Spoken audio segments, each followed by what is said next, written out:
Zimbabwe's government has rejected a 350 million US dollar youth funding proposal after President Emmerson Mnangagwa directed officials to abandon negotiations, calling the agreement a blatant compromise of national sovereignty that sought access to the country's youth data and mineral resources and accused of Washington's America First Global Youth Strategy. Sadapinda mashoko kubuda pamwe chinokonzi Mnangagwa ona kuti aiwa panapa Trump auda kutijairira ari kuda kuuya kuzotitenga vachitipa 350 million US. Never subscribe or like on the bell icon.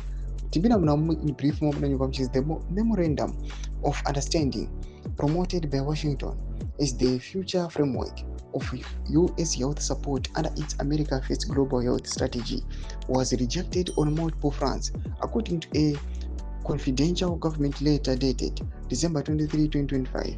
President Mnangagwa ordered an end to the negotiations, describing the proposed deal as clearly lopsided and an action that blatantly compromises and undermines the sovereignty and independence of Zimbabwe as a country. Albert Chimbindi, the Secretary of Foreign Affairs and International Trade, communicated the directive to the Secretaries of Finance and Health, instructing them to immediately halt all discussions with the United States. At the heart of Harari's objections were two particularly contentious provisions. The US sought direct access to Zimbabwe's youth data over an agreed period, a condition that Zimbabwean officials viewed not as a transparency measure but as blatant intelligence overreach. Separately, Washington pushed for access to the country's critical mineral resource as part of a broader arrangement, a demand that confirmed Harari's fears that the youth funding was merely a Trojan horse designed to secure access to Zimbabwe's rich lithium and platinum deposits.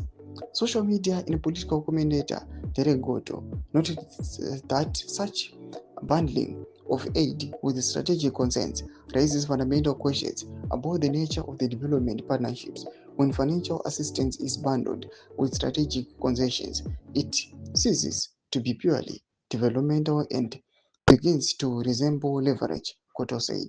Doma developments at the Pombre Zimbabwe. Pinako message emails of Mura Emoruli Pumps of Chitquich. So subscribe or like, chat on the bell icon.